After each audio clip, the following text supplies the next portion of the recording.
ਸ੍ਰੀ ਵਾਹਿਗੁਰੂ ਜੀ।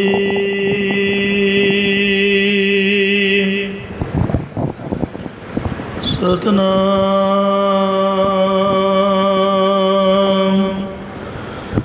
ਸ੍ਰੀ ਵਾਹਿਗੁਰੂ ਜੀ।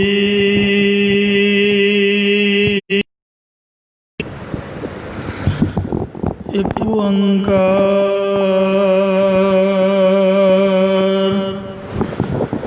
ਸਤਨਾਮ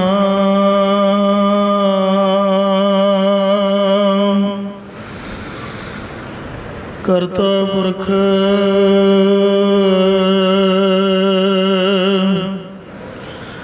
ਨਿਰਭਉ ਨਿਰਵੈਰ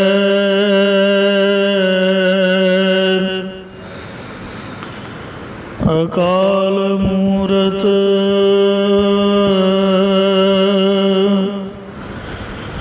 ਅਜੂਨੀ ਸੈਭੰ ਗੁਰ ਪ੍ਰਸਾਦ ਜਪ ਆਦ ਸਚ ਜੁਗਾਦ ਸਚ ਹੈ ਪੀ ਸਚ ਨਾਨਕ ਹੋਸੀ ਪੀ ਸਚ ਸਜਣ ਸੱਚਾ ਪਾਤਸ਼ਾਹ ਸਿਰ ਸਾਹੰਦ ਸਾਹ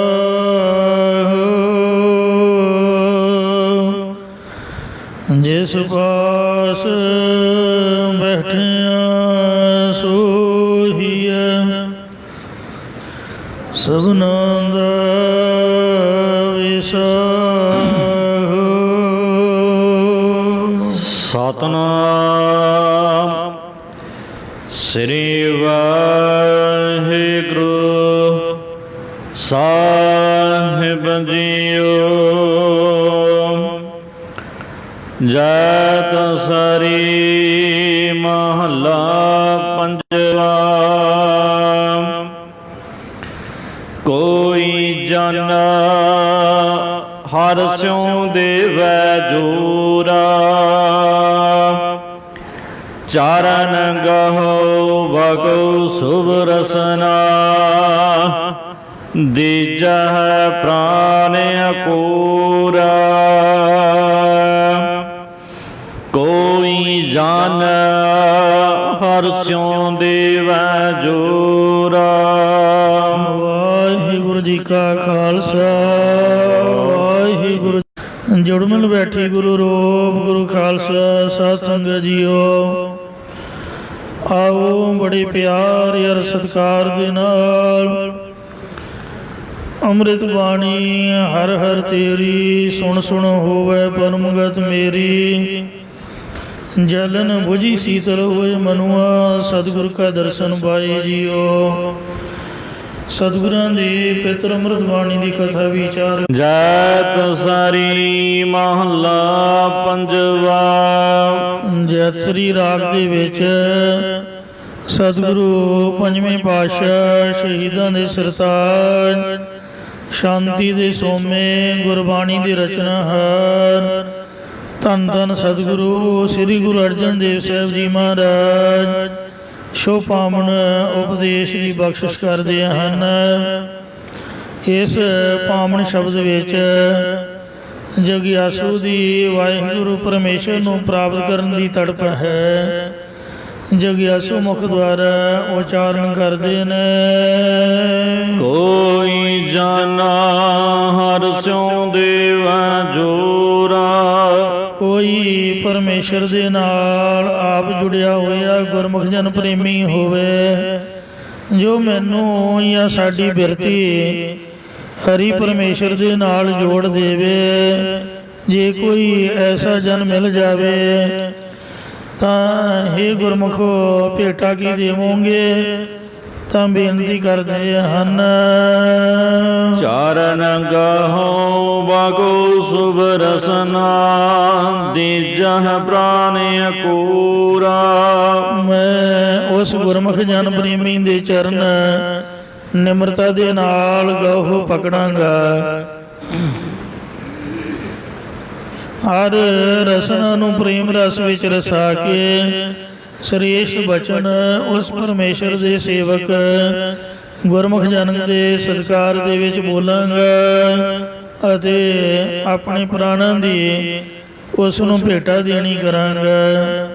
ਜਾਂ ਐਸੇ ਗੁਰਮੁਖ ਜਨ ਪ੍ਰੇਮੀ ਦੇ ਚਰਨਾਂ ਦੀ ਮੁੱਠੀ ਚਾਪੀ ਕਰਾਂਗਾ। ਰਸਨਾ ਦੇ ਨਾਲ ਸ੍ਰੇਸ਼ਟ ਜਸ ਦੇ ਬਚਨ ਬੋਲਾਂਗਾ ਅਤੇ ਆਪਣੇ ਸਰੀਰ ਦੇ ਵਿੱਚੋਂ ਪ੍ਰਾਣ ਕੱਢ ਕੇ ਪੰਜ ਪਿਆਰਿਆਂ ਦੀ ਤਰ੍ਹਾਂ, ਜਿਵੇਂ ਪੰਜਾਂ ਪਿਆਰਿਆਂ ਨੇ ਵਾਰੀ-ਵਾਰੀ ਪਿਆਰੇ ਦਇਆ ਸਿੰਘ ਜੀ ਨੇ, ਪਿਆਰੇ ਧਰਮ ਸਿੰਘ, ਪਿਆਰੇ ਹਿੰਮਤ ਸਿੰਘ, ਪਿਆਰੇ ਮੁਕਮ ਸਿੰਘ, ਹਰ ਪਿਆਰੇ ਸਾਹਿਬ ਸਿੰਘ, ਪੰਜ ਪਿਆਰੇ ਸਾਹਿਬਾਨਾਂ ਨੇ ਆਪਣੇ ਪ੍ਰਾਣ ਕਲਗੀਧਰ ਮਹਾਰਾਜ ਦੇ ਚਰਨਾਂ ਦੇ ਨਿਸ਼ਾਵਰ ਕਰ ਦਿੱਤੇ। ਤਾਂ ਸਤਿਗੁਰੂ ਜੀ ਨੇ ਪ੍ਰਸੰਨ ਹੋ ਕੇ ਉਹਨਾਂ ਦੇ ਸੀਸ ਦੀ ਭੇਟਾ ਲੈ ਕੇ ਖੰਡੇ ਬਾਟੇ ਦੇ ਅੰਮ੍ਰਿਤ ਦੀ ਦਾਤ ਬਖਸ਼ਿਸ਼ ਕੀਤੀ। ਇੰਜ ਇਹ ਮਹਾਰਾਜ, ਮੈਂ ਆਪਣੇ ਪ੍ਰਾਣ ਭੇਟਾ ਕਰਕੇ ਮੱਥਾ ਟੇਕਾਂਗਾ। ਇਉਂ ਜਦ ਜਗਿਆਸੂ ਨੇ ਪ੍ਰਾਣਾਂ ਦੀ ਭੇਟਾ ਦੇਣ ਦੀ ਗੱਲ ਕਹੀ ਤਾਂ ਅੱਗੋਂ ਗੁਰੂ ਸਰੂਪ ਹੋ ਕੇ ਖੇਤੀ ਦੇ ਅਲੰਕਾਰ ਦੁਆਰਾ ਫਰਮਾਨ ਕਰਦੇ ਹਨ।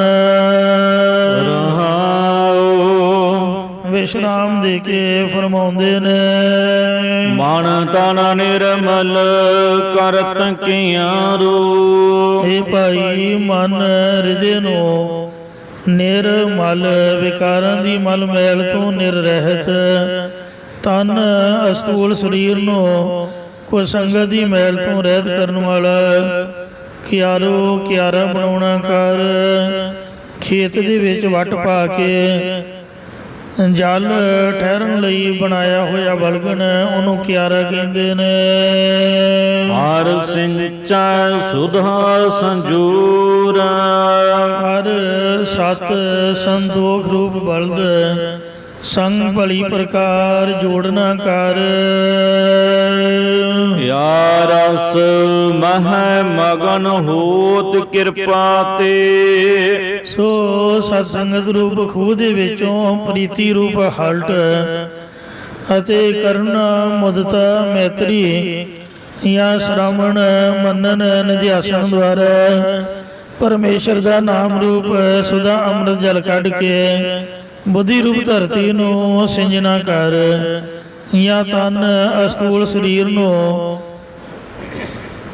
ਵਿਸ਼ਿਆਂ ਦੀ ਮੈਲ ਤੋਂ ਰਹਿਤ ਕਰਨ ਰੂਪ ਸੋਹਣਾ ਕਿਆਰਾ ਬਣਾ ਕੇ ਅਤੇ ਸ਼੍ਰਵਣ ਮੰਨਨ ਨਿਧਿਆਸਨ ਦੁਆਰਾ ਮਨ ਰੂਪ ਮੈਲ ਨੂੰ ਸੰਗ ਭਲੀ ਪ੍ਰਕਾਰ ਜੋੜ ਕੇ ਪਰਮੇਸ਼ਰ ਦੇ ਨਾਮ ਅੰਮ੍ਰਿਤ ਜਲ ਦੇ ਨਾਲ ਸਿੰਚੈ ਸਿੰਜਣਾ ਕਰ।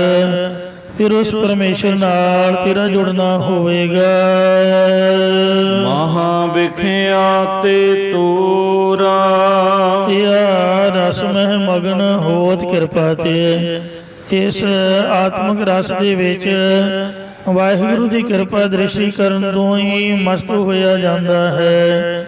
ਪਰੰਤੂ ਪਹਿਲਾਂ ਤੋਂ ਜਗਿਆਸੂ ਮਹਾ ਵੱਡੇ ਕਾਮ ਕ੍ਰੋਧ ਆਦਿਕ ਵਿਸ਼ਿਆਂ ਤੋਂ ਪ੍ਰੀਤੀ ਨੂੰ ਤੋੜਨਾ ਕਰ। ਜਾਂ ਜਨਮਾਂ ਜਨਮਾਤਰਾਂ ਵਿੱਚ ਚੰਬਣ ਵਾਲੀ ਜੋ ਵੱਡੀ ਮਾਇਆ ਹੈ, ਇਹਦੇ ਵੱਲੋਂ ਮਨ ਨੂੰ ਪ੍ਰੇਮ ਨੂੰ ਪੀਤੀ ਕਰਨ ਦੇ ਸੋ ਕਰਨ ਤੋਂ ਤੋੜਨਾ ਕਰ। ਆਇਓ ਸਰਣਾ ਦੀਨ ਦੁਖ ਭੰਜਨ, ਇਹ ਗਰੀਬਾਂ ਦੇ ਦੁੱਖਾਂ ਕਸ਼ਟਾਂ ਨੂੰ ਬੰਨਣ ਵਾਲੇ ਪਰਮੇਸ਼ਰ ਜੀ, ਮੈਂ ਆਪ ਜੀ ਦੀ ਸ਼ਰਨ ਓੜ ਦੇ ਵਿੱਚ ਆਇਆ ਹਾਂ। ਚਿਤਵਾਓ ਤੁਮਾਰੀ ਓਰਾ, ਹਰ ਤੁਹਾਡੀ ਤਰਫ ਦੀ ਚਿਤਵਨੀ ਨਾਲ ਚਿਤਵਦੇ ਰਹਿੰਦੇ ਆ ਕਿ ਕਦੋਂ ਤੁਸੀਂ ਮੇਰੇ ਤੇ ਦਿਆਲੂ ਹੋਵੋਗੇ। ਜਾਂ ਜਿਵੇਂ ਚਕਵੀ ਚਿੱਤ ਦੀ ਚਿਤਵਨੀ ਨਾਲ ਸੂਰਜ ਵੱਲ ਤੱਕਦੀ ਰਹਿੰਦੀ ਹੈ ਕਿ ਕਦੋਂ ਰਾਤ ਦੀ ਸਮਾਪਤੀ ਹੋਵੇ ਅਤੇ ਦਿਨ ਚੜ੍ਹੇ ਤੋਂ ਮੈਂ ਆਪਣੇ ਪਿਆਰੇ ਚਕਵੇ ਨੂੰ ਮਿਲਾਂ। ਇਸੇ ਪ੍ਰਕਾਰ ਮੈਂ ਵੀ ਤੁਹਾਡੀ ਤਰਫ ਚਿੱਤ ਦੀ ਚਿਤਵਨੀ ਨਾਲ ਤੱਕਦਾ ਰਹਿੰਦਾ ਹਾਂ ਕਿ ਕਦੋਂ ਮੇਰੇ ਹਿਰਦੇ ਵਿੱਚੋਂ ਅਵਿਦਿਆ ਰੂਪ ਰਾਤ ਤੋਂ ਗਿਆਨ ਰੂਪ ਦਿਨ ਚੜ੍ਹੇ ਤੇ ਮੈਂ ਆਪ ਜੀ ਨੂੰ ਮਿਲਾਂ। ਅਭੈ ਪਾਦ ਦਾਨ ਸਿਮਰਨ ਸੁਆਮੀ ਕੋ। ਸੋ ਹੇ ਸੁਆਮੀ ਮਾਲਕ ਪਰਮੇਸ਼ਰ ਜੀ, ਆਪ ਜੀ ਦਾ ਸਿਮਰਨ ਭੈ ਤੋਂ ਰਹਿਤ ਪਦਵੀ ਦਾ ਦਾਨ ਦੇਣ ਵਾਲਾ ਹੈ। ਪ੍ਰਭ ਨਾਨਕ ਬੰਧਨ ਛੋਰਾ। ਇਸ ਲਈ ਹੇ ਪ੍ਰਭ ਪਰਮੇਸ਼ਰ ਜੀ, ਆਪਣੇ ਸਿਮਰਨ ਦਾ ਦਾਨ ਦੇ ਕੇ ਮੇਰੇ ਜੰਮਣ ਮਰਨ ਦੇ ਜਿਹੜੇ ਬੰਧਨ ਜੰਜਾਲ ਹਨ ਇਹਨਾਂ ਨੂੰ ਛੱਡ ਦੇਵੋ, ਖੋਲ ਦੇਵੋ। ਇਸੇ ਪ੍ਰਕਾਰ ਅਭੈ ਪਰਦਾਨ ਸਿਮਰਨ ਸੁਆਮੀ ਕੋ। ਜੇ ਦੁਬਾਰਾ ਫਿਰ ਪੁੱਛਣ ਕਿ ਹੋਰ ਕੀ ਚਾਹੁੰਦੇ ਹੋ ਤਾਂ ਦੂਸਰਾ ਇਹ ਮੰਗੋ ਕਿ ਸਿਮਰਨ ਸੁਆਮੀ ਕੋ। हे ਪਰਮੇਸ਼ਰ ਜੀ, ਆਪ ਜੀ ਐਸੀ ਕਿਰਪਾ ਕਰੋ ਕਿ ਮੈਂ ਹੋਰ ਵਕਤ ਆਪ ਜੀ ਦਾ ਸਿਮਰਨ ਹੀ ਕਰਦਾ ਰਹਾ। ਜੇ ਫਿਰ ਪੁੱਛਣ ਹੋਰ ਕੀ ਚਾਹੁੰਦੇ ਹੋ ਤਾਂ ਤੀਸਰਾ ਇਹ ਮੰਗਣਾ ਕਰੋ। ਪ੍ਰਭ ਨਾਨਕ ਬੰਧਨ ਛੋਰਾ।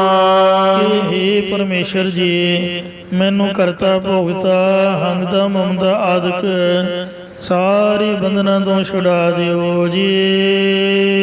ਜਾਤ ਸਾਰੀ ਮਹੱਲਾ ਪੰਜਵਾ। ਜੈਸਰੀ ਰਾਗਣੀ ਦੇ ਵਿੱਚ ਸਤਿਗੁਰੂ ਪੰਜਵੇਂ ਪਾਤਸ਼ਾਹ ਸ੍ਰੀ ਗੁਰੂ ਅਰਜਨ ਦੇਵ ਸਾਹਿਬ ਜੀ ਮਹਾਰਾਜ ਇਹ ਪਾਵਨ ਸ਼ਬਦ ਉਚਾਰਨ ਕਰਦਿਆਂ ਸੱਚੀ ਪ੍ਰੀਤੀ ਦਾ ਨਿਰੂਪਣ ਤਿੰਨ ਦ੍ਰਿਸ਼ਟਾਂਤ ਦੇ ਕੇ ਕਰਦੇ ਹਨ। ਚਾਤ੍ਰਿਕ ਚਿਤਵਤ ਵਰਸਤ ਮੇਹਾ। ਜਿਵੇਂ ਚਾਤ੍ਰਿਕ ਪਪੀਹਾ ਹੈ ਚਿਤ ਵਿੱਚ ਚਿਤਵਨੀ ਕਰਦਾ ਰਹਿੰਦਾ ਹੈ ਕਿ ਕਦੋਂ ਬਦਲਾਂ ਦੇ ਵਿੱਚੋਂ ਮੀਂਹ ਵਰਸੇ ਤੇ ਮੈਨੂੰ ਵਰਖਾ ਦੇ ਵਿੱਚੋਂ ਪਿਆਸ ਦੂਰ ਕਰਨ ਲਈ ਸਵਾਂਦੀ ਬੂੰਦ ਪ੍ਰਾਪਤ ਹੋਵੇ। ਇਸੇ ਪ੍ਰਕਾਰ ਮੇਰਾ ਜਗਿਆਸੂ ਰੂਪ ਬਬੀਏ ਦਾ ਚਿੱਤ ਹਰ ਵਕਤ ਚਿਤਵਨੀ ਕਰਦਾ ਰਹਿੰਦਾ ਹੈ ਕਿ ਕਦੋਂ ਮੈਨੂੰ ਗੁਰੂ ਰੂਪੀ ਬਦਲ ਦੇ ਵਿੱਚੋਂ ਉਪਦੇਸ਼ ਨਾਮ ਰੂਪ ਵਰਖਾ ਬਰਸੇ ਅਤੇ ਦਰਸ਼ਨ ਰੂਪ ਪਿਆਸ ਨੂੰ ਦੂਰ ਕਰਨ ਲਈ ਸ਼ਾਂਤੀ ਰੂਪ ਸਵਾਂਦੀ ਬੂੰਦ ਪ੍ਰਾਪਤ ਹੋਵੇ। ਕਿਰਪਾ ਸਿੰਧ ਕਰੁਣਾ ਪ੍ਰਭ ਤਾਰਹੁ। ਇਹ ਕਿਰਪਾ ਦਇਆ ਦੇ ਸਮੁੰਦਰ। ਸੋ हे ਪ੍ਰਭ ਪਰਮੇਸ਼ਰ ਵਾਹਿਗੁਰੂ ਜੀ, ਆਪ ਮੇਰੇ ਤੇ ਕਰੁਣਾ ਕਿਰਪਾ ਦ੍ਰਿਸ਼ਟੀ ਧਾਰਨ ਕਰੋ। ਹਰ ਪ੍ਰੇਮ ਭਗਤ ਕੋ ਨੇਹਾ। ਮੈਨੂੰ ਆਪਣੀ ਪ੍ਰੇਮਾ ਭਗਤੀ ਦਾ ਨੇਹ ਪ੍ਰੇਮ ਬਖਸ਼ਣਾ ਕਰੋ ਜੀ। ਰਹਾਉ ਵਿਸ਼ਰਾਮ ਦੇ ਕਰ ਫਰਮਾਨ ਕਰਦੇ ਨੇ। ਆਨਕ ਸੁਖ ਚਕਵੇ ਨਹੀਂ ਚਾਹਤ। ਜਿਵੇਂ ਚੱਕਵੀ ਹੋਰ ਅਨੇਕ ਤਰ੍ਹਾਂ ਦੇ ਸੰਸਾਰਿਕ ਸੁਖ ਨਹੀਂ ਚਾਹੁੰਦੇ, ਪਰ ਆਨੰਦ ਪੂਰਨ ਪੇਖ ਦੇਹਾ। ਸੂਰਜ ਦੀ ਦੇਹ ਨੂੰ ਵੇਖ ਕੇ ਜਾਂ ਸੂਰਜ ਚੜ੍ਹੇ ਤੋਂ ਚੱਕਵੇ ਦੀ ਦੇਹ ਨੂੰ ਵੇਖ ਕੇ ਪੂਰਨ ਆਨੰਦ ਦੇ ਸਹਿਤ ਹੁੰਦੀ ਹੈ। ਇਸੇ ਪ੍ਰਕਾਰ हे ਮਹਾਰਾਜ, ਅਸੀਂ ਜਗਿਆਸੂ ਜਨ ਸੰਸਾਰ ਦੇ ਹੋਰ ਅਨੇਕਾਂ ਸੁਖ ਨਹੀਂ ਚਾਹੁੰਦੇ, ਪਰ ਬ੍ਰਹਮ ਰੂਪ ਚੱਕਵੇ ਦੀ ਪ੍ਰਾਪਤੀ ਵਾਸਤੇ ਗੁਰੂ ਰੂਪ ਸੂਰਜ ਦੀ ਦੇਹ ਨੂੰ ਵੇਖ ਕੇ ਪੂਰਨ ਆਨੰਦਿਤ ਹੋ ਜਾਂਦੇ ਹਾਂ ਜੀ। ਇਸੇ ਪ੍ਰਕਾਰ ਅਨਕ ਸੁਖ ਚਕਵੀ ਨਹੀਂ ਚਾਹਤ। ਜਿਵੇਂ ਚੱਕਵੀ ਹੋਰ ਅਨੇਕ ਪ੍ਰਕਾਰ ਦੇ ਸੁਖ ਨਹੀਂ ਚਾਹੁੰਦੇ, ਭਾਵੇਂ ਰਾਤ ਨੂੰ ਤਾਰਿਆਂ ਦੀ ਰੋਸ਼ਨੀ, ਚੰਦਰਮਾ ਦੀ ਰੋਸ਼ਨੀ ਜਾਂ ਅਨੇਕ ਦੀਪਮਾਲਾ ਆਦਿ ਦੀ ਰੋਸ਼ਨੀ ਵੀ ਹੋਵੇ, ਉਹ ਪ੍ਰਕਾਸ਼ ਚੱਕਵੀ ਦੇ ਕਿਸੇ ਕੰਮ ਨਹੀਂ ਆਉਂਦੇ, ਕਿਉਂਕਿ ਉਹ ਤਾਂ ਸੂਰਜ ਦੀ ਦੇਹ ਨੂੰ ਜਾਂ ਸੂਰਜ ਚੜ੍ਹੇ ਤੋਂ ਦਿਨ ਨੂੰ ਵੇਖ ਕੇ ਹੀ ਪੂਰਨ ਆਨੰਦਿਤ ਹੁੰਦੀ ਹੈ, ਕਿਉਂਕਿ ਉਹਨੂੰ ਉਸ ਦਾ ਪਿਆਰਾ ਚਕਵਾਜੂ ਮਿਲ ਜਾਂਦਾ ਹੈ। ਇਸੇ ਪ੍ਰਕਾਰ ਮਹਾਰਾਜ ਫਰਮਾਉਂਦੇ ਨੇ, ਆਨੰਦ ਪੂਰਨ ਪੇਖ ਦੇਹਾ। ਚੱਕਵੀਂ ਦੀ ਤਰ੍ਹਾਂ ਸਾਨੂੰ ਜਗਿਆਸੂ ਜਨਾਂ ਨੂੰ ਅਨੇਕ ਸੰਸਾਰ ਦੇ ਸੁੱਖ ਨਹੀਂ ਚਾਹੀਦੇ। ਭਾਵੇਂ ਅਵਿਦਿਆ ਰੂਪ ਰਾਤ ਵਿੱਚ ਰਿਧੀਆਂ ਸਿੱਧੀਆਂ ਰੂਪ ਤਾਰਿਆਂ ਵਾਂਗ ਚਮਕਦੀਆਂ ਨੇ, ਚੰਦ ਦੀ ਚਾਂਦਨੀ ਵਾਂਗ ਦੁਨੀਆ ਵਿੱਚ ਭਾਵੇਂ ਪ੍ਰਤਾਪ ਹੋਵੇ, ਜਾਂ ਮਾਇਆ ਦਾ ਮੋਹ ਰੂਪ ਚੰਦਰਮਾ ਚੜਿਆ ਹੋਵੇ, ਪਰ ਗੁਰੂ ਰੂਪ ਸਰਜ ਚੜੇ ਤੋਂ ਬਿਨਾ ਗਿਆਨ ਰੂਪ ਦਿਨ ਹੋਣ ਕਰਕੇ, ਸੋ ਗੁਰੂ ਰੂਪ ਸੂਰਜ ਚੜੇ ਤੋਂ ਗਿਆਨ ਰੂਪ ਦਿਨ ਹੋਣ ਕਰਕੇ ਮਾਇਆ ਰੂਪ ਚੰਦਰਮਾ ਫਿੱਕਾ ਪੈ ਜਾਂਦਾ ਹੈ।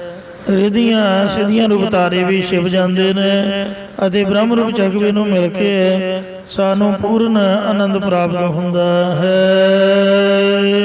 ਆਨੇ ਪਾਵਨ ਜੀਵਤ ਮੀਨਾ।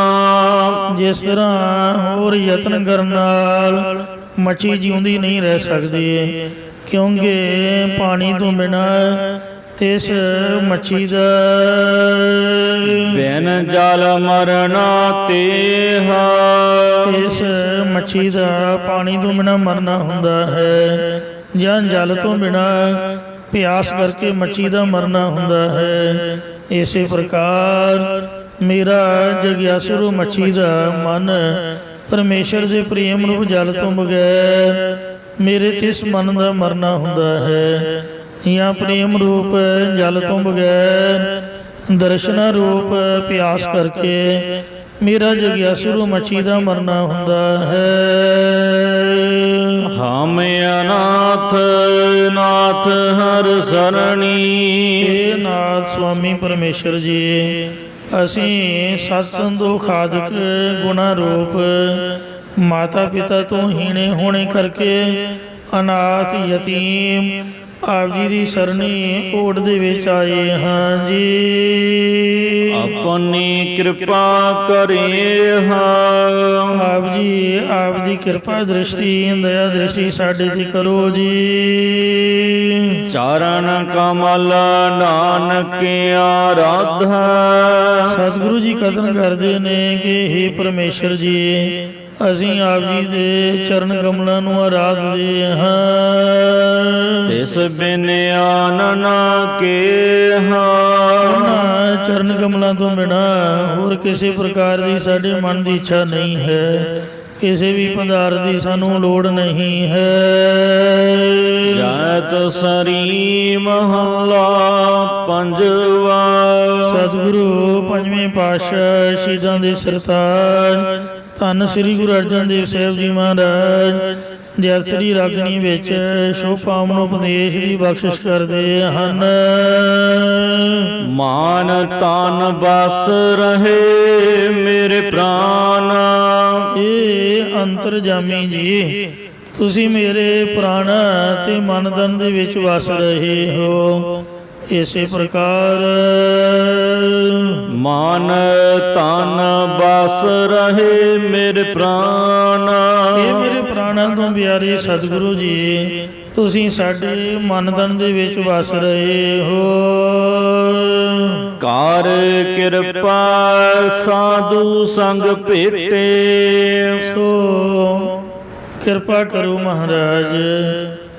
ਇਹ ਅੰਤਰਜਾਮੀ ਪਰਮੇਸ਼ਰ ਜੀ, ਅਸੀਂ ਆਪ ਜੀ ਦੀ ਦਇਆ ਦ੍ਰਿਸ਼ਟੀ ਕਰਕੇ ਸ੍ਰੇਸ਼ਟ ਜਨਾਂ ਦੀ ਸੰਗਤ ਦੇ ਵਿੱਚ ਮਿਲੇ ਹਾਂ।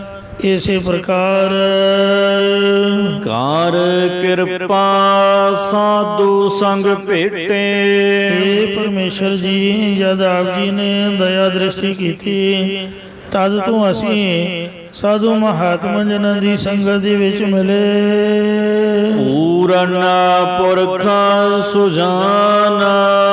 ਹਰ ਸਾਧੂਆਂ ਦੀ ਕਿਰਪਾ ਕਰਕੇ ਹੀ ਜੋ ਅੰਤਰਜਾਮੀ ਪੂਰਨ ਪੁਰਖ ਪਰਮੇਸ਼ਰ ਜੀ ਤੁਸੀਂ ਸਾਨੂੰ ਪ੍ਰਾਪਤ ਹੋਏ ਹੋ। ਜਾਂ ਇਹ ਸਾਰੇ ਥਾਵਾਂ ਦੇ ਵਿੱਚ ਪੂਰਨ ਵਿਆਪਕ ਪੁਰਖ ਪ੍ਰਸ਼ਾਦ ਦੇਣ ਵਾਲੇ, ਸੁਜਾਨ ਚੰਗੀ ਤਰ੍ਹਾਂ ਹਿਰਦੇ ਦੀ ਜਾਣਨ ਵਾਲੇ ਵਾਹਿਗੁਰੂ ਜੀ, ਆਪ ਜੀ ਸਾਧੂਆਂ ਦੀ ਕਿਰਪਾ ਨਾਲ ਸਾਨੂੰ ਪ੍ਰਾਪਤ ਹੋਏ ਹੋ। ਸਾਧੂ ਕਿਹੜੇ ਨੇ? ਦਸੇ ਪਾਤਸ਼ਾਹੀਆਂ ਸ੍ਰੀ ਗੁਰੂ ਨਾਨਕ ਦੇਵ ਮਹਾਰਾਜ ਤੋਂ ਲੈ ਕੇ ਸ੍ਰੀ ਗੁਰੂ ਗੋਬਿੰਦ ਸਿੰਘ ਸਾਹਿਬ ਤੱਕ ਸਰਗੁਣ ਸਰੂਪ ਦੇ ਵਿੱਚ ਜਿਹੜੇ ਚਿਰ ਵੀ ਗੁਰਾਂ ਨੂੰ ਮਿਲੇ, ਮਹਾਰਾਜ ਨੇ ਕਿਰਪਾ ਕਰਕੇ ਪਰਮਾਤਮਾ ਦੇ ਨਾਲ ਮਿਲਾ ਦਿੱਤਾ। ਉਸ ਤੋਂ ਬਾਅਦ ਪੱਕਾ ਪ੍ਰਬੰਧ ਕਰ ਦਿੱਤਾ ਕਿ ਕਿਸੇ ਪਖੰਡੀ ਝੂਠੇ ਦੇਹਧਾਰੀ ਦੇ ਪੈਰ ਨਾ ਫੜਨੇ ਪੈਣ।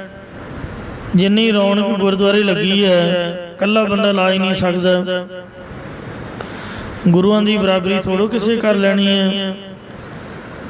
ਕੋਈ ਵੀ ਜਿੰਨਾ ਮਰਜ਼ੀ ਸਾਧੂ ਸੰਤ ਹੈ, ਇੰਨੀਆਂ ਰੌਣਕਾਂ ਥੋੜ੍ਹੋ ਲੱਗਣਗੀਆਂ। ਤੋ ਮਹਾਰਾਜ ਨੇ ਬਹੁਤ ਵਧੀਆ ਕੀਤਾ ਹੈ। ਜਿਸ ਬਾਣੀ ਨੂੰ ਪੜ੍ਹ ਕੇ ਸਾਧੂ ਬਣਦੇ ਨੇ, ਜਿਸ ਨਾਮ ਨੂੰ ਜਪ ਕੇ ਬ੍ਰਹਮ ਗਿਆਨ ਹੁੰਦਾ, ਉਹ ਨਾਮ ਦੇ ਹੀ ਲੜ ਲਾਤਾ ਸਾਰਿਆਂ ਨੂੰ ਕਿ ਭਾਈ ਸਿੱਧਾ ਗੁਰੂ ਗ੍ਰੰਥ ਸਾਹਿਬ ਦੀ ਬਾਣੀ ਨਾਲ ਜੁੜੋ। ਜੁਗੋ ਜੁਗ ਅਟਲ ਸ਼ਬਦਾ ਅਵਤਾਰ ਸ੍ਰੀ ਗੁਰੂ ਗ੍ਰੰਥ ਸਾਹਿਬ ਜੀ ਨੂੰ ਗੁਰਤਾ ਗੱਦੀ ਦੀ ਬਖਸ਼ਿਸ਼ ਕਰ ਦਿੱਤੀ। ਸੋ ਇਹ ਜਿਹੜੇ ਸਾਧੂ ਨੇ, ਸਾਧੂਆਂ ਦੀ ਬਾਣੀ, ਇਹ ਗੁਰਬਾਣੀ ਦਾ ਪਾਠ ਕਰਨਾ ਹੀ ਗੁਰੂ ਨਾਨਕ ਸਾਹਿਬ ਦੀ ਕਿਰਪਾ ਹੈ। ਆ ਜੋ ਕਥਾ ਜਾਂ ਕੀਰਤਨ ਦੀ ਦਾਤ ਕਰਨ ਸੁਣਨ ਨੂੰ ਮਿਲਣੀ, ਸਮਝ ਲਓ ਵੀ ਕਿਰਪਾ ਹੈ। ਹੋਰ ਕਿਰਪਾ ਕੋਈ ਅਰਸ਼ੋਂ ਕੋਈ ਵਰਖਾ ਨਹੀਂ ਹੋਣੀ। ਇਹੀ ਕਿਰਪਾ ਹੈ ਕਿ ਇਸ ਘੋਰ ਕਲਯੁਗ ਦੇ ਵਿੱਚ ਸਾਨੂੰ ਮਹਾਰਾਜ ਨੇ ਧੱਕਾ ਧੁੱਕਾ ਲਾ ਕੇ, ਨਵਾ ਧਵਾ ਕੇ, ਲੇਟ ਫੇਟ ਜਿਸ ਤਰ੍ਹਾਂ ਮਰਜ਼ੀ ਭੱਜ ਭਜਾ ਕੇ ਗੁਰਦੁਆਰੇ ਪਹੁੰਚਾ ਦਿੱਤਾ ਇੱਕ ਵਾਰ ਬਸ। ਇਹ ਮਹਾਰਾਜ ਦੀ ਕਿਰਪਾ ਹੋਈ ਹੈ। ਤੋ ਐਸੀ ਮਹਾਰਾਜ ਨੇ ਕਿਰਪਾ ਕੀਤੀ। ਜਦ ਸੰਗਤ ਦੀ ਪ੍ਰਾਪਤੀ ਹੋਈ ਤਾਂ ਅੰਤਰਜਾਮੀ ਪੁਰਖ ਪਰਮੇਸ਼ਰ ਇਹ ਵਾਹਿਗੁਰੂ ਆਪ ਦੇ ਦਰਸ਼ਨ ਹੋਏ। ਸਾਧ ਸੰਗ ਜੋ ਤੁਮੇ ਮਿਲਾਇਓ ਤੋ ਸੁਣੀ ਤੁਮਾਰੀ ਬਾਣੀ, ਆਨੰਦ ਭਇਆ ਪੇਖਤ ਹੀ ਨਾਨਕ ਪ੍ਰਤਾਪ ਪੁਰਖ ਨਿਰਬਾਣੀ। ਰਹਾਉ ਵਿਸ਼ਰਾਮ ਦੇ ਕਰ ਫਰਮਾਨ ਕਰਦੇ ਨੇ। ਪ੍ਰੇਮ ਠਗੌਰੀ ਜਿਨ ਕਉ ਪਾਈ, ਜਿਨ੍ਹਾਂ ਗੁਰਮੁਖ ਜਨਾਂ ਨੂੰ ਤੁਸਾਂ ਸਤਿਗੁਰਾਂ ਦੁਆਰਾ ਪ੍ਰੇਮ ਰੂਪੀ ਠੱਗ ਬੂਟੀ ਪਾਈ ਹੈ, ਭਾਵ ਆਪਣਾ ਪ੍ਰੇਮ ਲਗਾਇਆ ਹੈ। ਤਿਨ ਰਸ ਪੀਓ ਭਾਰੀ, ਇਹਨਾਂ ਨੇ ਆਪ ਜੀ ਦੇ ਭਾਰੀ ਭਾਵ ਬਹੁਤ ਸ੍ਰੇਸ਼ਟ ਆਤਮਿਕ ਰਸ ਜਾਂ ਬ੍ਰਹਮਾਨੰਦ ਰੂਪ ਰਸ ਨੂੰ ਪੀਣਾ ਕੀਤਾ ਹੈ। ਉਹਨਾਂ ਗੁਰਮੁਖ ਜਨਾਂ ਨੂੰ ਆਨੰਦ ਪ੍ਰਾਪਤ ਹੋਇਆ ਹੈ। ਤਾਂ ਕੀ ਕੀਮਤ ਕਹਿਣ ਨਾ ਜਾਈ, ਉਸ ਆਨੰਦ ਦੀ ਕੀਮਤ ਕਹੀ ਨਹੀਂ ਜਾਂਦੀ।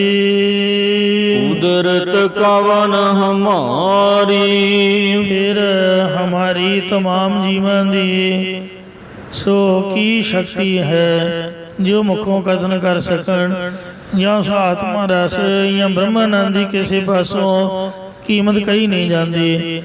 ਫਿਰ ਹਮਾਰੀ ਸਾਡੀ ਕੀ ਸ਼ਕਤੀ ਹੈ ਕਿ ਜੋ ਅਸੀਂ ਕਹਿ ਸਕੀਏ। ਲਾਏ ਲਈ ਲੜਦਾਸ ਜਾਣੇ ਆਪਣੇ, ਇਹ ਪਰਮੇਸ਼ਰ ਜੀ ਜੋ ਆਪ ਜੀ ਨੇ ਆਪਣੇ ਦਾਸ ਸੇਵਕ ਜਨ ਜਾਣ ਕੇ ਗੁਰਾਂ ਦੁਆਰਾ ਸ਼ਨ ਰੂਪ ਭਗਤੀ ਰੂਪ ਲੜ ਪੱਲੇ ਨਾ ਲਾ ਲਏ ਹਨ। ਉਦਰੇ ਉਦਰਨ ਹਾਰੇ, ਉਹ ਨਿਸ਼ਕਾਮੀ ਤਰਨ ਵਾਲੇ ਹੋ ਕੇ ਸੰਸਾਰ ਸਮੁੰਦਰ ਤੋਂ ਤਰ ਗਏ, ਮੁਕਤ ਹੋ ਗਏ ਨੇ, ਅਰ ਹੋਰਨਾਂ ਨੂੰ ਵੀ ਤਾਰਨ ਵਾਲੇ ਹੋ ਗਏ ਹਨ। ਪ੍ਰਭ ਸਿਮਰ ਸਿਮਰ ਸਿਮਰ ਸੁਖ ਪਾਇਓ, ਇਹ ਸਿਮਰਨੇ ਯੋਗ ਪਰਮੇਸ਼ਰ ਤੁਹਾਡਾ ਸਿਮਰਨੇ ਯੋਗ ਨਾਮ ਮਨ ਬਾਣੀ ਸਰੀਰ ਦੁਆਰਾ ਸਿਮਰ ਕੇ ਆਤਮਿਕ ਸੁਖ ਆਨੰਦ ਪਾਇਆ ਹੈ। ਨਾਨਕ ਸਰਨ ਦੁਆਰੇ, ਔਰ ਆਪ ਜੀ ਦੀ ਸਿੱਖ ਸੰਗਤ ਦੀ ਓਟ ਦੁਆਰਾ ਜਾਂ ਗੁਰਾਂ ਦੀ ਸ਼ਰਨ ਦੁਆਰਾ ਗਿਆਨ ਰੂਪ ਦਰ ਦੇ ਵਿੱਚ ਸਥਿਤ ਹੋਏ ਹਨ। ਜੈਤ ਸਾਰੀ ਮਹੱਲਾ ਪੰਜਵਾ। ਜੈਸਰੀ ਰਾਗਣੀ ਦੇ ਵਿੱਚ ਸਤਿਗੁਰੂ ਪੰਜਵੇਂ ਪਾਤਸ਼ਾਹ ਸ਼ਹੀਦਾਂ ਦੇ ਸਰਤਾਜ ਧੰਨ ਸਤਿਗੁਰੂ ਅਰਜਨ ਦੇਵ ਸਾਹਿਬ ਜੀ ਮਹਾਰਾਜ ਸ਼ੁਭ ਪਾਵਨ ਫਰਮਾਨ ਕਰਦੇ ਨੇ। ਆਏ ਅਣਕ ਜਨਮ ਭ੍ਰਮ ਸਰਣੀ। ਇਸ ਪਾਵਨ ਸ਼ਬਦ ਵਿੱਚ ਪਰਮੇਸ਼ਰ ਦੇ ਸਨਮੁਖ ਬੇਨਤੀ ਕਰਦੇ ਕਿ ਹੇ ਪਰਮੇਸ਼ਰ ਜੀ, ਅਨੇਕਾਂ ਜਨਮਾਂ ਦੇ ਵਿੱਚ 84 ਲੱਖ ਜੂਨਾਂ ਨੂੰ ਭਰਮ ਦੇ ਹੁਣ ਮਨੁੱਖਾ ਜਨਮ ਪਾ ਕੇ ਆਪ ਜੀ ਦੀ ਸ਼ਰਨ ਆਏ ਹਾਂ। ਸੋ ਕਹਿੰਦੇ ਨੇ 184 ਜੋਨ ਭ੍ਰਮ ਤੇ ਦੁਲਭ ਜਨਮ ਪਾਏ ਹੋਏ, ਨਾਨਕ ਨਾਮ ਸੰਭਾਲ ਤੂੰ ਤੇਰਾ 100 ਦਿਨ ਨੇੜੇ ਆਏ ਹੋਏ। ਇਹ ਗੁਰਮੁਖ 84 ਲੱਖ ਜੂਨਾਂ ਦੇ ਵਿੱਚ ਭਰਮ ਦਿਆਂ ਹੋਇਆ ਇਹ ਮਨੁੱਖਾ ਜਨਮ ਵੱਡੇ ਭਾਗਾਂ ਨਾਲ ਮਿਲਿਆ। ਇਹਨੂੰ ਸਾਂਭ ਕੇ ਰੱਖ। ਉਹ ਜਿਹੜਾ ਤੇਰਾ ਆਖਰੀ ਦਿਨ ਹੈ ਮੌਤ ਵਾਲਾ, ਉਹ ਨੇੜੇ ਆ ਰਿਹਾ ਹੈ। ਇਸ ਵਾਸਤੇ ਤੂੰ ਵਾਹਿਗੁਰੂ ਨਾਮ ਨੂੰ ਹਿਰਦੇ ਵਿੱਚ ਸੰਭਾਲਣਾ ਕਰ। ਅਨੇਕਾਂ ਜਨਮਾਂ ਦੇ ਵਿੱਚ 84 ਲੱਖ ਜੂਨਾਂ 'ਚ ਭਟਕਦਿਆਂ ਇਹ ਵਾਹਿਗੁਰੂ ਮਨੁੱਖਾ ਜਨਮ ਪਾ ਕੇ ਹੁਣ ਗੁਰੂ ਦੇ ਰਾਹੀਂ ਅਸੀਂ ਆਪ ਦੀ ਸ਼ਰਨ ਵਿੱਚ ਆਏ ਹਾਂ। ਉਦਰ ਦੇਹ ਅੰਧਕੂਪ ਤੇ। ਇਹ ਪਰਮੇਸ਼ਰ ਜੀ, ਸਾਨੂੰ ਸਵੈ ਸੱਤਾ ਤੋਂ ਹੀਣੇ ਦੇ ਸਰੀਰ ਰੂਪੀ ਖੂਹ ਦੇ ਅਗਿਆਨ ਰੂਪਾ ਹਨੇਰੇ ਤੋਂ ਉਧਾਰ ਦਿਓ। ਪਾ ਮੁਕਤੀ ਰੂਪ ਕਿਨਾਰੇ ਤੇ ਪਹੁੰਚਾ ਦਿਓ। ਲਾਵਹੁ ਆਪਣੀ ਚਰਣੀ। ਅਤੇ ਆਪਣੀ ਚਰਨੀ ਸਾਨੂੰ ਲਾ ਲਵੋ ਜੀ। ਰਹਾਉ ਵਿਸ਼ਰਾਮ ਦੇ ਕਰ ਫਰਮਾਨ ਕਰਦੇ ਨੇ। ਗਿਆਨ ਧਿਆਨ ਕਿਛ ਕਰਮ ਨ ਜਾਣਾ।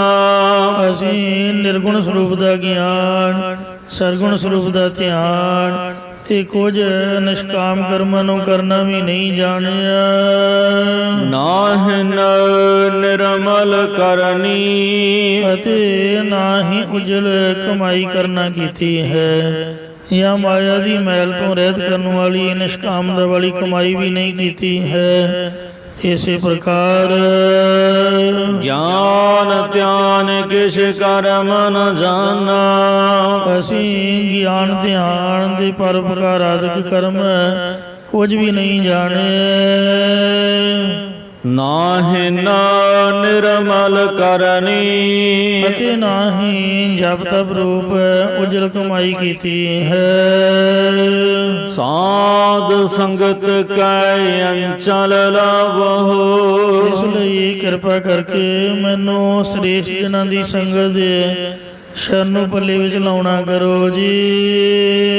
ਵੇਖਮ ਨਦੀ ਜਾਏ ਤਰਣੀ। ਇਸ ਕਰਕੇ ਆਸਾ ਤ੍ਰਿਸ਼ਨਾ ਰੂਪ ਜਾਂ ਸੰਸਾਰ ਰੂਪ ਜਾਂ ਮਾਇਆ ਰੂਪ ਜਾਂ ਬੈਤਰਨੀ ਰੂਪ ਕਠਨ ਨਦੀ ਤਰੀ ਜਾਵੇ।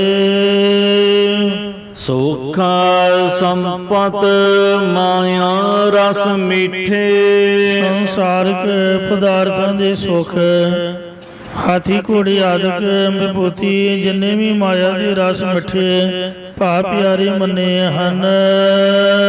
ਇਹ ਨਹੀਂ ਮਨ ਮਹਿ ਧਰਣੀ। ਪਰ ਤੇਰੀ ਕਿਰਪਾ ਦਾ ਸਦਕਾ ਇਹਨਾਂ ਦੀ ਪ੍ਰੀਤੀ ਅਸੀਂ ਮਨ ਹਿਰਦੇ ਵਿੱਚ ਧਾਰਨ ਨਹੀਂ ਕੀਤੀ ਹੈ।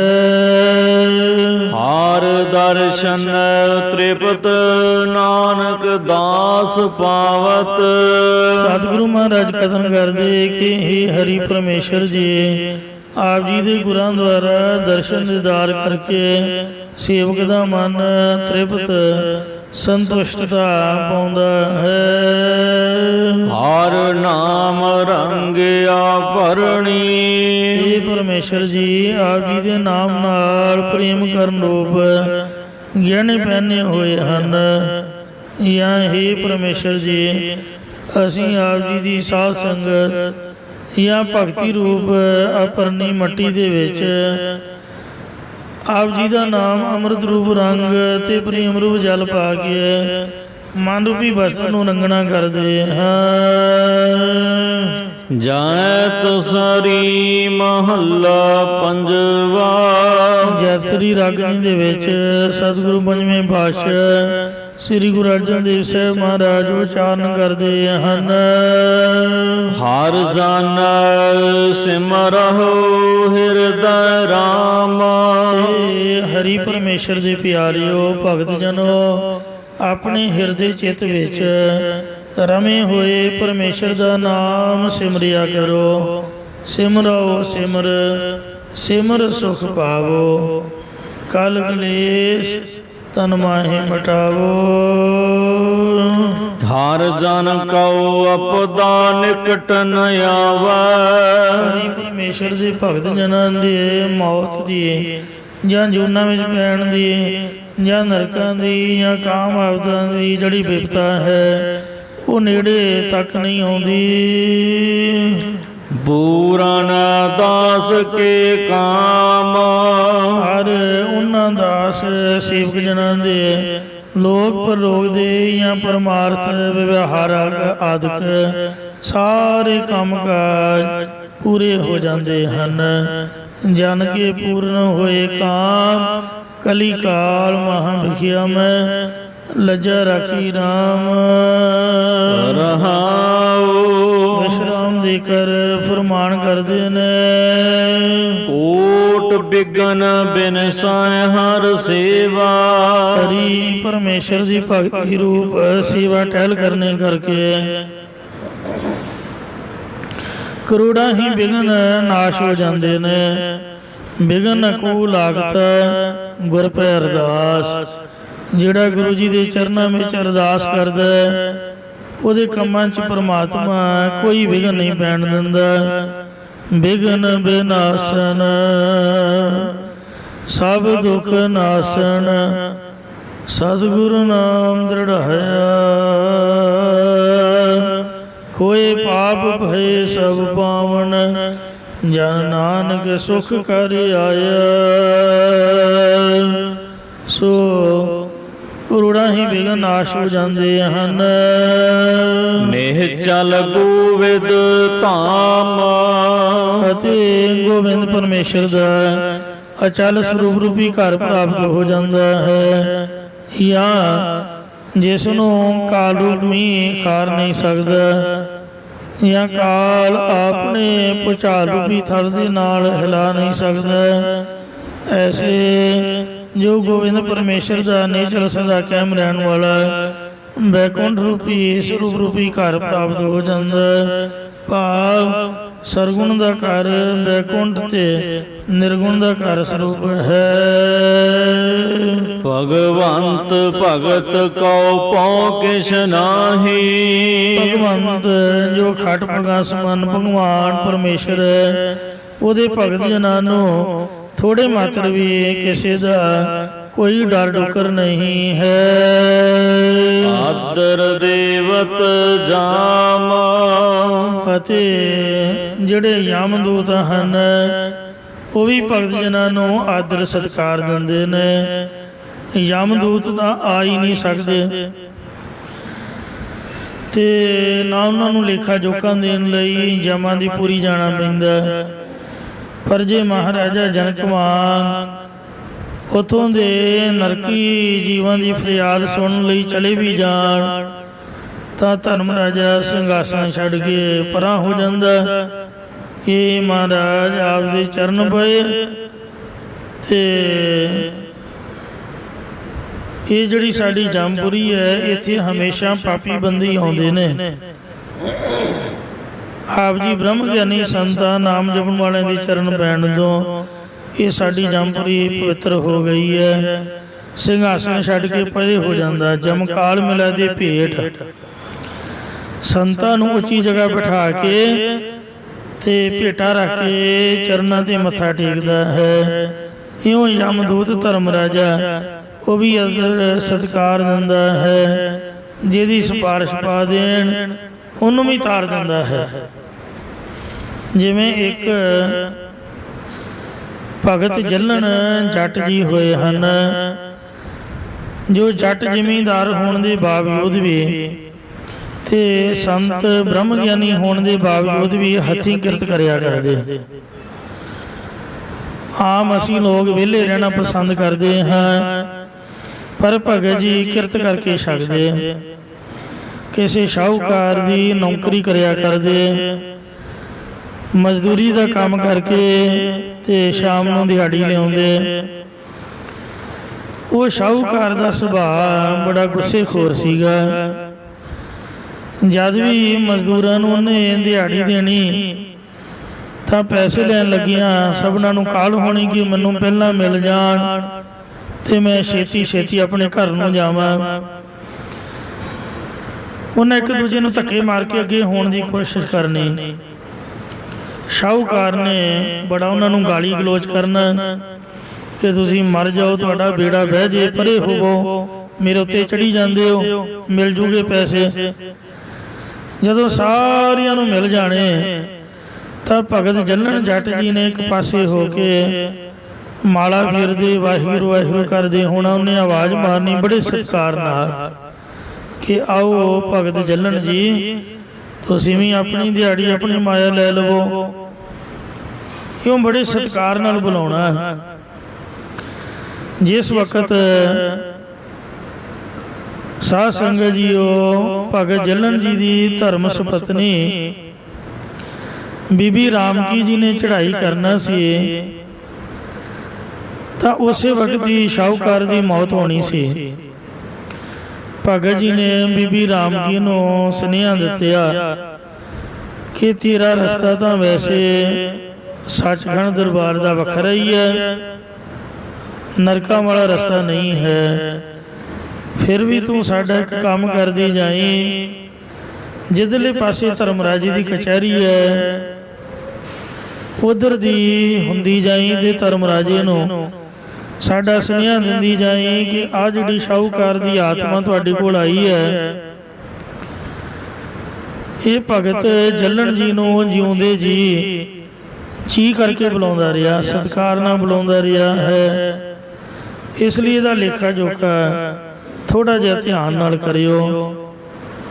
ਇਹ ਭਗਤਾਂ ਨੇ ਸੁਨੇਹਾ ਦਿੱਤਾ ਹੈ ਤੇ ਇਹ ਸਾਡਾ ਸੁਨੇਹਾ ਧਰਮਰਾਜੇ ਨੂੰ ਪਹੁੰਚਾ ਦੇਈ। ਸਾਧ ਸੰਗਤ ਜੀ, ਬੀਬੀ ਰਾਮਕੀ ਸ੍ਰੀ ਗੋਇੰਦਵਾਲ ਸਾਹਿਬ ਦੀ ਸਮਾਧ ਉੱਤੇ ਚੜ੍ਹਾਈ ਕਰ ਗਈ। ਭਗਤ ਜੱਲਣ ਜੱਟ ਜੀ ਦੀ ਸਮਾਧ ਪਿੰਡ ਨੌਸ਼ਹਿਰਾ ਢਾਲਾ ਵਿਖੇ ਹੈ, ਜੋ ਕਿ ਅਟਾਰੀ ਸ਼ਹਿਰ ਤੋਂ ਕਾਫੀ ਆਪਣਾ 5-7 ਕਿਲੋਮੀਟਰ ਅੱਗੇ ਡਰੇਨ ਹੈ, ਵਾਘਾ ਬਾਰਡਰ ਜਿਹਨੂੰ ਕਹਿੰਦੇ ਨੇ। ਉਹ ਨਹਿਰ ਦੇ ਨਾਲ ਕਾਫੀ 10-12 ਕਿਲੋਮੀਟਰ ਪਿੰਡ ਪੈਂਦਾ ਹੋਊਗਾ ਤੇ ਬਿਲਕੁਲ ਕੰਡਿਆਲੀ ਤਾਰ ਦੇ ਨਾਲ ਹੀ ਹੈ। ਕੰਡਿਆਲੀ ਤਾਰ ਤੋਂ ਪਹਿਲਾਂ ਪਾਕਿਸਤਾਨੀ ਵੀ ਆ ਕੇ ਉੱਥੋਂ ਲੰਗਰ ਛਕ ਜਾਂਦੇ ਸੀ।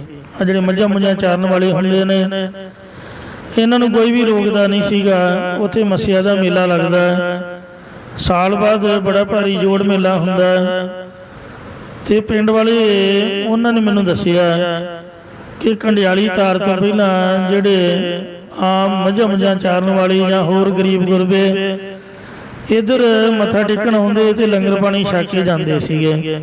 ਕੰਡਿਆਲੀ ਤਾਰ ਤੋਂ ਬਾਅਦ ਮੁੜ ਕੇ ਰੋਕ ਹੋ ਗਈ। ਉਹਨਾਂ ਦੀ ਸਮਾਧ ਬਿਲਕੁਲ ਬਾਰਡਰ ਤੇ ਹੈ। ਜਿਸ ਵਕਤ ਬੀਬੀ ਰਾਮਕੀ ਨੇ ਜਾ ਕੇ ਧਰਮਰਾਜੇ ਨੂੰ ਸੁਨੇਹਾ ਦਿੱਤਾ ਤਾਂ ਕਹਿਣ ਲੱਗਾ, ਬੀਬੀ ਭੈਣਾ 2 ਮਿੰਟ ਠਹਿਰ ਜਾ, ਤੂੰ ਆ ਸ਼ਾਹੂਕਾਰ ਦੀ ਆਤਮਾ ਨੂੰ ਆਪਣੇ ਨਾਲ ਹੀ ਲਈ ਜਾ, ਇਹਦੀ ਫਾਈਲ ਕੱਢ ਕੇ ਮੈਨੂੰ ਫੜਾਓ। ਉਹਨਾਂ ਫਾਈਲ ਫੜੀ, ਲੇਖੇ ਜੋਖੇ ਦੇ ਜੋ ਸੰਸਕਾਰਾਂ ਦੇ ਕਾਗਜ਼ ਹੁੰਦੇ ਨੇ ਉਹ ਫੜ ਕੇ ਬੀਬੀ ਰਾਮਕੀ ਦੇ ਸਾਹਮਣੇ ਪਾੜ ਕੇ ਗਾਰ ਵਿੱਚ ਕਰ ਦਿੱਤੇ। ਕਹਿੰਦੇ, ਲੈ ਬੀਬੀ, ਜਿੱਥੇ ਭਗਤਾਂ ਦੀ ਸਿਫਾਰਿਸ਼ ਆ ਗਈ ਉੱਥੇ ਮੈਂ ਹਿਸਾਬ ਕੀ ਕਰਨਾ। ਉਹਨੇ ਵਈਓ ਖਾਤਾ ਹੀ ਨਹੀਂ ਖੋਲਿਆ, ਵੇਖਿਆ ਹੀ ਨਹੀਂ ਵੀ ਇਹਨੇ ਕੀ ਕੰਮ ਕੀਤਾ, ਚੰਗਾ ਜਾਂ ਮਾੜਾ। ਕਹਿੰਦੇ ਸਿਫਾਰਿਸ਼ ਆ ਗਈ ਸੰਤਾਂ ਦੀ ਭਗਤਾਂ ਦੀ, ਇਹਨੂੰ ਤਾਂ ਆਪਣੇ ਨਾਲ ਸੱਚਖੰਡ ਲੈ ਜਾ। ਉਹ ਬੀਬੀ ਇੰਨੀ ਖੁਸ਼ ਹੋਈ, ਉਹਨੇ ਸੋਚਿਆ ਕਿ ਮੈਂ ਜਾ ਕੇ ਭਗਤ ਜੀ ਨੂੰ ਦੱਸ ਕੇ ਆਵਾਂ। ਭਗਤ ਜੱਲਣ ਜੀ ਦੇ ਇਤਿਹਾਸ ਵਿੱਚ ਲਿਖਿਆ ਹੋਇਆ ਹੈ ਕਿ ਬੀਬੀ ਰਾਮ ਕੀ ਦੁਬਾਰ ਤੋਂ ਜਿਉਂਦੀ ਹੋ ਗਈ ਸੀ। ਭਗਤ ਜੀ ਕਹਿਣ ਲੱਗੇ, ਹਾਂ ਦੱਸ ਕਿਧਰ ਮੂੰਹ ਚੁੱਕਿਆ? ਇੰਨਾ ਸਰੀਰ ਦਾ ਮੋਹ, ਤੇਰਾ ਧਿਆਨ ਤਾਂ ਨੂੰ ਹੋਣਾ ਚਾਹੀਦਾ, ਤੂੰ ਠਾਹ ਨੂੰ ਵੇਖ ਰਹੀ ਹੈ, ਕੀ ਕਰਨ ਆਈ ਹੈ ਦੱਸ? ਜੀ ਨਹੀਂ ਲੱਗਦਾ? ਸੋ ਅਨਕ ਜਨਮ ਆਏ ਭ੍ਰਮ ਸਰਨੀ, ਉਦਰ ਦੇ ਅੰਧਕੂਪ ਤੇ ਲਾਵੂ ਆਪਣੀ ਚਰਨੀ। ਕਈ ਜਨਮ ਭਈ ਕੀਟ ਪਤੰਗਾ, ਕਈ ਜਨਮ ਗਜਮੀਨ ਕੁਰੰਗਾ। ਇਸੇ ਤਰ੍ਹਾਂ ਐਸੇ ਕਰ ਹਮ ਬਹੁਤ ਵਸਾਏ। ਤੈਨੂੰ ਘਰ ਦਾ ਮੋਹ ਹੈ, ਤੈਨੂੰ ਸਰੀਰ ਦਾ ਮੋਹ ਹੈ, ਕਿਉਂ ਨਹੀਂ ਤੂੰ ਸੱਚਖੰਡ ਵੱਲ ਧਿਆਨ ਕਰਦੀ? ਦੁਬਾਰ ਤੋਂ ਜਿਉਂਦੀ ਕਿਉਂ ਹੋ ਗਈ? ਚੱਲ ਇੱਥੋਂ ਚੱਲਦੀ ਲੱਗ, ਤੇਰੀ ਉਮਰ ਪੂਰੀ ਹੋਈ ਹੈ, ਤੂੰ ਫਿਰ ਇੱਥੇ ਤੁਰੀ ਫਿਰਦੀ ਹੈ। ਐਸੇ ਘਰ ਹਮ ਬਹੁਤ ਵਸਾਏ, ਜਬ ਹਮ ਰਾਮ ਗਰਭ ਹੋਏ ਆਏ। ਉਹ ਬੀਬੀ ਨੂੰ ਇੰਨੀਆਂ ਝੜਕਾਂ ਪਈਆਂ, ਉਹ ਵਿਚਾਰੀ ਚੁੱਪ, ਬੋਲਣ ਦਾ ਟਾਈਮ ਹੀ ਨਾ ਦਿੱਤਾ। ਜਦ ਭਗਤ ਜੀ ਝੜਕਾਂ ਦੇ ਕੇ ਚੁੱਪ ਕਰ ਗਏ, ਉਹਨੇ ਹੱਥ ਜੋੜੇ, ਕਹਿਣ ਲੱਗੀ, ਮਹਾਰਾਜ ਮੈਨੂੰ ਖਿਮਾ ਕਰੋ। ਮੈਂ ਸੋਚਿਆ ਕਿ ਮਨਾ ਮੈਂ ਸੁਨੇਹਾ ਦੇ ਕੇ ਦੱਸ ਕੇ ਆਵਾਂ ਭਗਤ ਜੀ ਨੂੰ ਕਿ ਜਿਸ ਜੀਵ ਆਤਮਾ ਦੀ ਆਪ ਨੇ ਸਿਫਾਰਿਸ਼ ਪਾਈ ਸੀ ਤੇ ਧਰਮ ਰਾਜੇ ਨੇ ਉਹਦਾ ਲੇਖਾ ਜੋਖਾ ਹੀ ਪਾੜ ਕੇ ਸੁੱਟ ਦਿੱਤਾ, ਤੇ ਮੈਨੂੰ ਉਹਨੇ ਆਖਿਆ ਵੀ ਇਹਨੂੰ ਸੱਚਖੰਡ ਆਪਣੇ ਨਾਲ ਹੀ ਲੈ ਜਾ। ਮੇਰਾ ਮਨ ਇੰਨਾ ਖੁਸ਼ ਹੋਇਆ, ਮੈਂ ਤੁਹਾਨੂੰ ਦੱਸਣ ਆਈ ਹਾਂ। ਭਗਤ ਜੀ ਕਹਿੰਦੇ, ਮੈਨੂੰ ਤਾਂ ਉਸੇ ਵਕਤ ਪਤਾ ਚੱਲ ਗਿਆ ਸੀ ਜਿਹਦੀ ਸਿਫਾਰਿਸ਼ ਧਰਮ ਰਾਜੇ ਦੀ ਕਚਹਿਰੀ ਵਿੱਚ ਚੱਲਦੀ ਹੈ, ਉਹਦੇ ਕੋਲੋਂ ਕੀ ਲੁਕਿਆ ਹੋਇਆ ਹੈ। ਇਸ ਵਾਸਤੇ ਦੱਸਣ ਦੀ ਜ਼ਰੂਰਤ ਨਹੀਂ ਸੀ। ਇੰਜ ਸਾਧ ਸੰਗਤ ਜੀਓ, ਬੀਬੀ ਰਾਮ ਕੀ ਵਾਹਿਗੁਰੂ ਜੀ ਦੇ ਭਾਣੇ ਦੇ ਵਿੱਚ ਸਰੀਰ ਛੱਡ ਕੇ ਸੱਚਖੰਡ ਪਰਲੋਕ ਗਮਨ ਕਰ ਗਈ। ਇਹ ਭਗਤਾਂ ਦੀ ਕਥਾ ਹੈ। ਇਸੇ ਵਾਰ ਕਰਕੇ ਮਹਾਰਾਜ ਨੇ ਬਾਣੀ ਵਿੱਚ ਲਿਖਿਆ ਹੈ, ਸਾਧ ਕੀ ਮਹਿਮਾ ਵੇਦ ਨਾ ਜਾਣਦਾ ਹੈ। ਵੇਦ ਕਿਉਂ ਨਹੀਂ ਜਾਣਦੇ ਸਾਧ ਦੀ ਮਹਿਮਾ? ਦੱਸੋ ਭਲਾ, ਨਹੀਂ ਤਾਂ ਮੈਥੋਂ ਪੁੱਛੋ। ਵੇਦਾਂ ਦੇ ਵਿੱਚ ਕਰਮ ਕਾਂਡ ਲਿਖਿਆ ਹੋਇਆ ਹੈ। ਇੱਕ ਰਜੋ ਗੁਣ, ਇੱਕ ਤਮੋ ਗੁਣ, ਇੱਕ ਸਤੋ ਗੁਣ, ਤਿੰਨਾਂ ਗੁਣਾਂ ਦੀ ਕਥਾ ਹੈ। ਚੌਥਾ ਗੁਣ ਬ੍ਰਹਮਾ ਜੀ ਦੇ ਕੋਲ ਹੈ ਹੀ ਨਹੀਂ ਸੀਗਾ। ਤੁਸੀਂ ਦੱਸੋ, ਬ੍ਰਹਮਾ ਜੀ ਦੇ ਕੋਲ ਖੁਦ ਆਪ ਚੌਥਾ ਗੁਣ ਨਹੀਂ ਹੈ। ਤੁਰਿਆ ਪਦ ਜਿਹਨੂੰ ਕਹਿੰਦੇ ਨੇ, ਉਹਨੇ ਕਥਾ ਕੀ ਲਿਖਣੀ ਸੀਗੀ? ਜਿਹੜੇ ਸੰਤ ਨੇ, ਭਗਤ ਨੇ, ਬ੍ਰਹਮ ਗਿਆਨੀ ਨੇ, ਉਹ ਤਿੰਨਾਂ ਗੁਣਾਂ ਤੋਂ ਉੱਪਰ ਵਰਤਦੇ ਨੇ।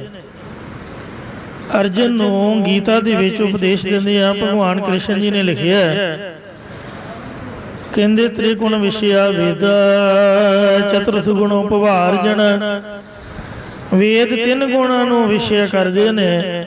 ਜਿਹੜਾ ਚੌਥਾ ਪਦ ਹੈ, ਇਹ ਵਾਹਿਗੁਰੂ ਦੇ ਭਗਤ ਜਨਾਂ ਨੂੰ, ਸੰਤਾਂ ਮਹਾਤਮਾ ਨੂੰ ਪ੍ਰਾਪਤ ਹੈ। ਹੋਰ ਕਿਸੇ ਨੂੰ ਕੁਛ ਨਹੀਂ ਪਤਾ।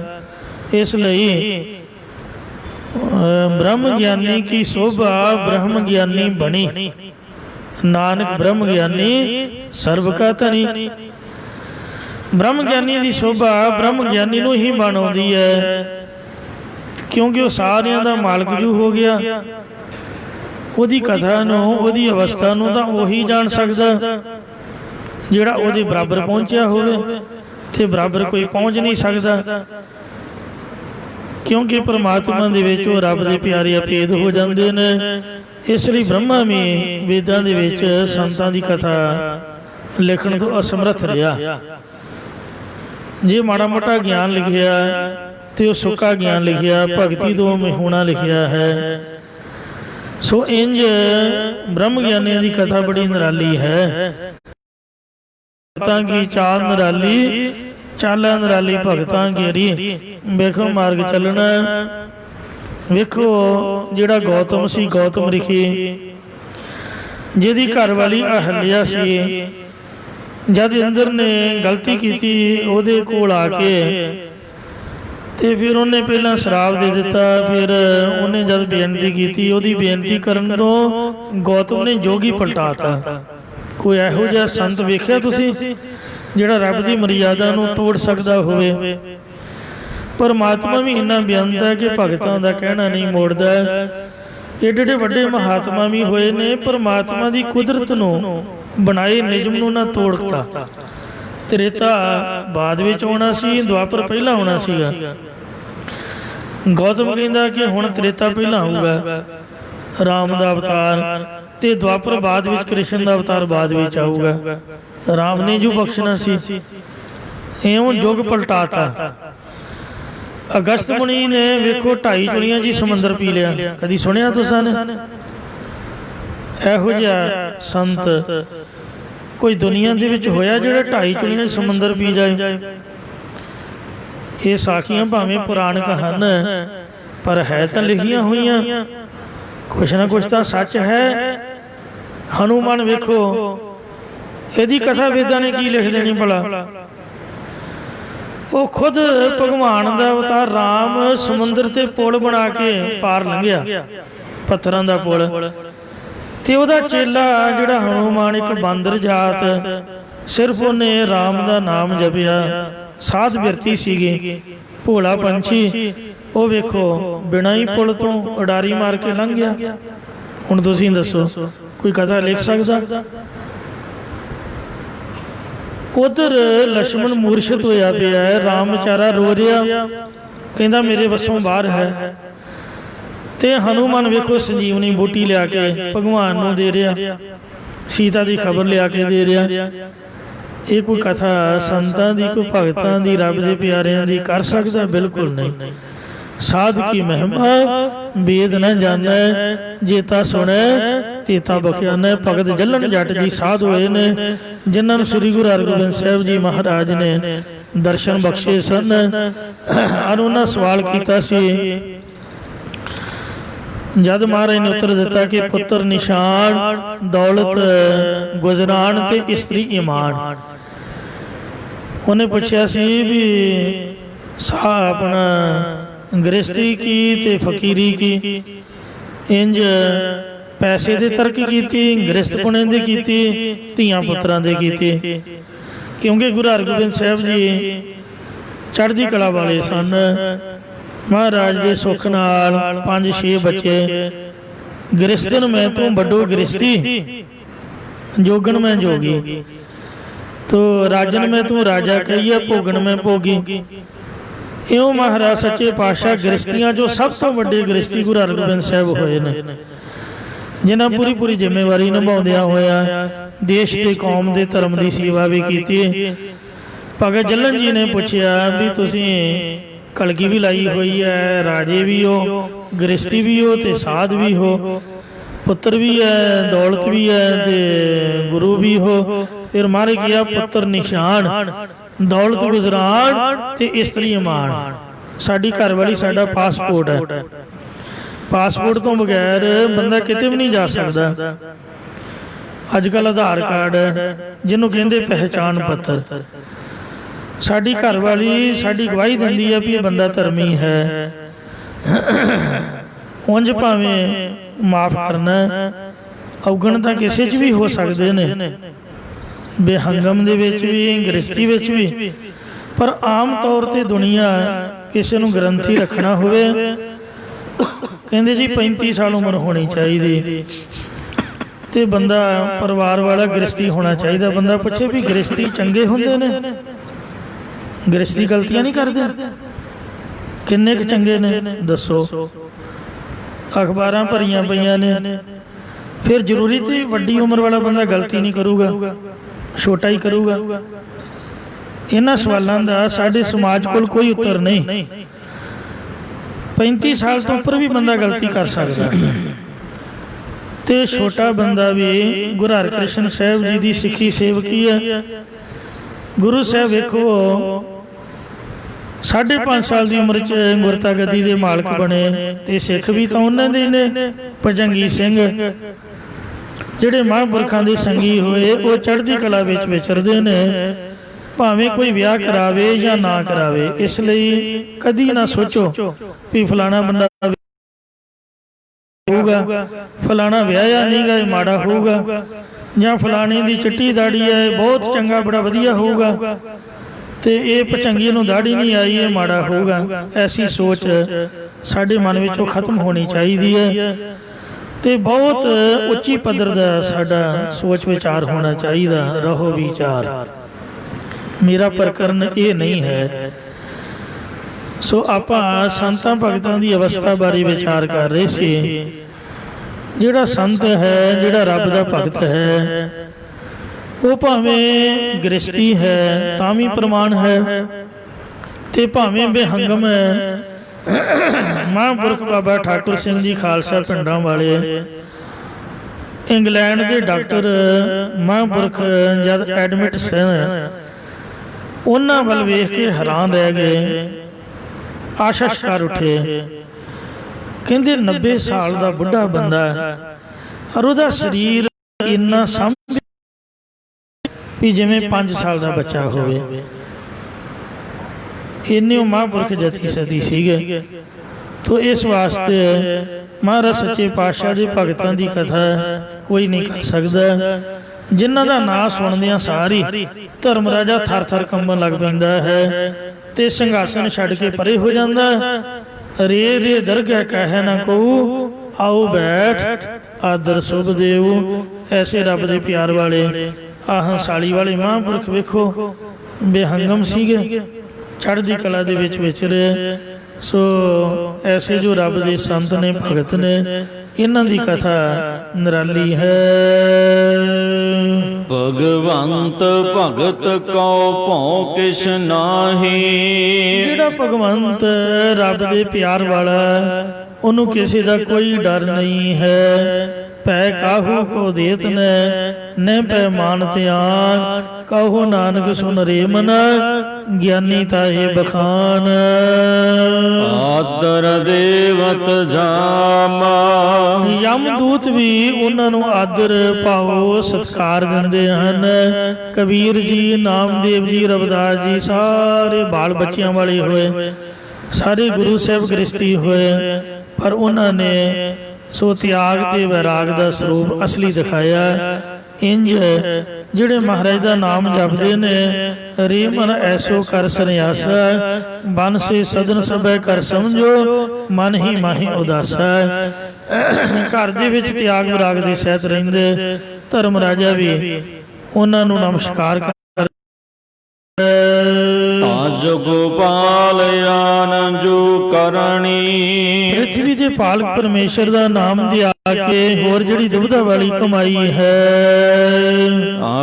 ਸੋਈ ਸੋਈ ਬਿਨ ਸਤ ਖਾਮ। ਉਹ ਕਚਿਆਈ ਵਾਲੀ ਹੁੰਦੀ ਹੈ, ਫਿਰ ਉਹ ਨਾਸ਼ ਹੋ ਜਾਣ ਵਾਲੀ ਹੁੰਦੀ ਹੈ, ਜਾਂ ਪਰਮੇਸ਼ਰ ਵੱਲੋਂ ਪਰਦਾ ਪਾਉਣ ਵਾਲੀ ਕੱਚੀ ਭਾਵ ਨਾਸ਼ ਹੋਣ ਵਾਲੀ ਹੁੰਦੀ ਹੈ।